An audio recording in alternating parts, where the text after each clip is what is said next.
Like many other insecure kids growing up, I grew up with the fear of missing out. It was extremely difficult towards my self-esteem. I would take things personally, and I would feel awful when I wasn't included, when I wasn't invited, which was hard when you grow up in a trio, having a trio best friend dynamic. Now, when I was younger, I would always spend the summers with my grandparents out in LA. I'm from San Francisco. Now, that's cool and all. I was able to go to summer camp. I was able to see the family, essentially, right? However, when do kids have the most free time? The summer. This was before Xbox. This was before PlayStation. The popularity of Skype within my generation was not huge. Nor did we have technology such as iPhones for the FaceTime, right? And so my two other best friends, my childhood best friends, they would just hang out together all the time during the summer. When I came back from LA from the very first summer, I saw the dynamic of my two other best friends had changed. Now, one of the boys, lived somewhere else. He did not live in San Francisco. He went to a different school. And so despite him not being at our school, I saw the dynamic of them being closer than I was with them. Now, looking at it now, it's really not that deep. In fact, I'm glad they were able to build that connection, have those experiences together. It's cool for them to look back on. But when I was younger, I would reflect and only think about myself and how I felt.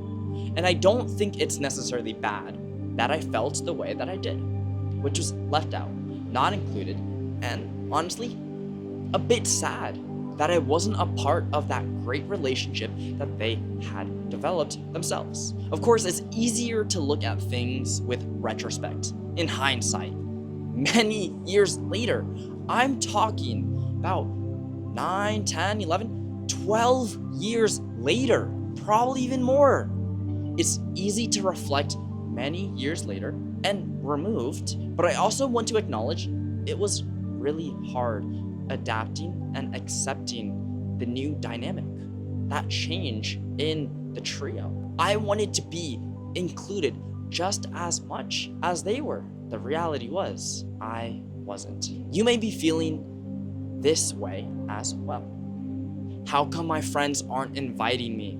My cousins said they were going to play video games with me and they didn't. My coworkers said they were going to get drinks, and when it came to getting the drinks, no one said anything. Come to find out on social media, they posted they were all having a good time without me. I'm also going to say this. I think if you are having this philosophy, you're having this experience, you're feeling this sentiment, you're feeling this type of way, it's a matter of young perspective, and that's okay. While it may hurt to be not included, this is where growing up and being older, having more life experiences, you start to become more comfortable. You start to be okay with who you are. But it's a lot harder said than done. What really helped, and what helps a lot of people, this is backed by science, this is backed by other people's firsthand accounts, is a counter philosophy of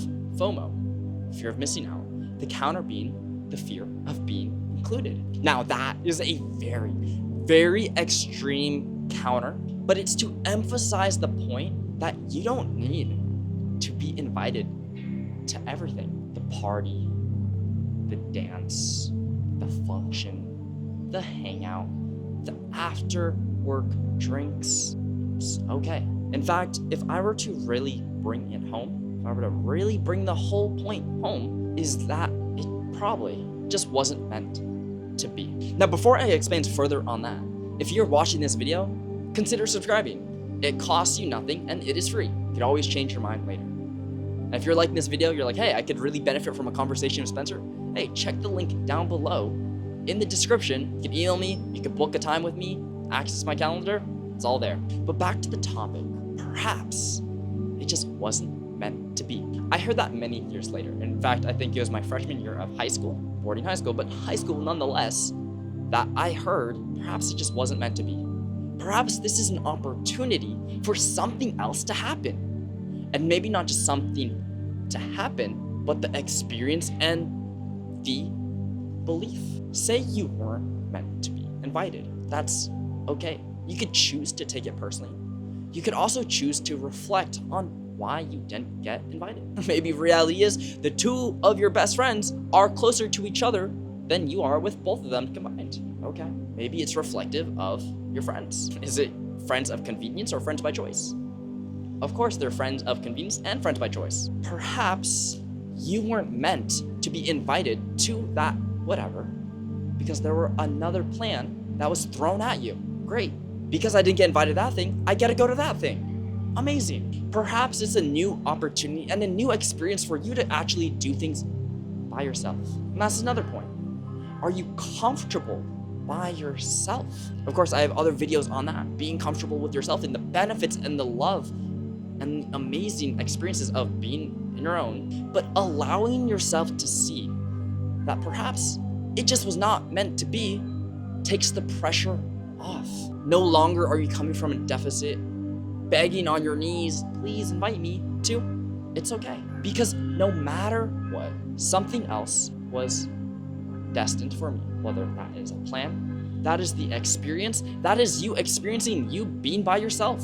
For you to understand, hey, if I want to make plans with people, I should be the person to make plans with people, not wait until I get invited. It's hard coming out of the people-pleasing phase, personality, type of character. It's also hard to not be included. But if you're gonna walk away from this video, it's to understand that just because you weren't invited doesn't mean that you suck, that you are awful, that you deserve that. I think rather than looking at it from a place of insecurity and doubt of the relationships of yourself, see the pros, see the benefits, see the silver lining. Because at the end of the day, yes, there is always something to complain about, but on the reverse, there's also something to be grateful for. And if you get to pick for yourself how you see things, why wouldn't you want to pick to feel good about yourself, to feel great about who you're becoming, to feel great about life?